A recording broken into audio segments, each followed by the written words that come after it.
საქართველოსა და ისრაელის მთავრობებს შორის სავიზო რეჟიმის გაუქმების შესახებ შეთანხმება უკვე გაფორმებულია.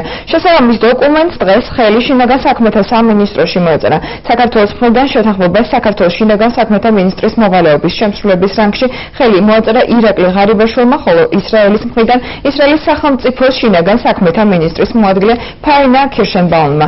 აღნიშნული შეთანხმება საქართველოს მოქალაქეებისთვის ისრაელის სახელმწიფოში 6 თვის განმავლობაში 90 დღით უვიზოდ ყოფნას ითვალისწინებს. დღესვე ისრაელის სახელმწიფოსთან ხელი მოეწერა დანაშაულთან ბრძოლაში თანამშრომლობის შესახებ შეთანხმებას. აღნიშნული შეთანხმებები ძალაში მას შემდეგ შევა, რაც მხარეები აუცილებელ შიდა სახელმწიფოებრივ პროცედურებს დაასრულებენ.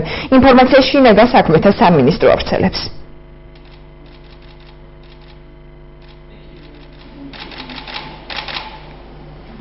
ეს შეთანხმება ზოგადად უვიზო რეჟიმი დაახლოებს ისრაელის სახელმწიფოს საქართველოსთან, იგივე ჩვენი ხალხების დაახლოება მოხდება და კიდევ უფრო გაუმჯობესდება არსებული ურთიერთობები როგორც ეკონომიკურ, ასევე სოციალურ, კულტურულ სფეროებში და ბევრად უფრო გაუმჯობესებული გარემო იქნება ასევე ინვესტიციების კუთხით საქართველოში. შესაბამისად ეს ყველაფერი გაამარტივებს ჩვენ შორის არსებულ ურთიერთობებს და უფრო эффектურს გახდის მას. Я уверена, что этот договор, он не откроет, может быть, новую эпоху, но он укрепит намного больше двухсторонние отношения между нашими странами,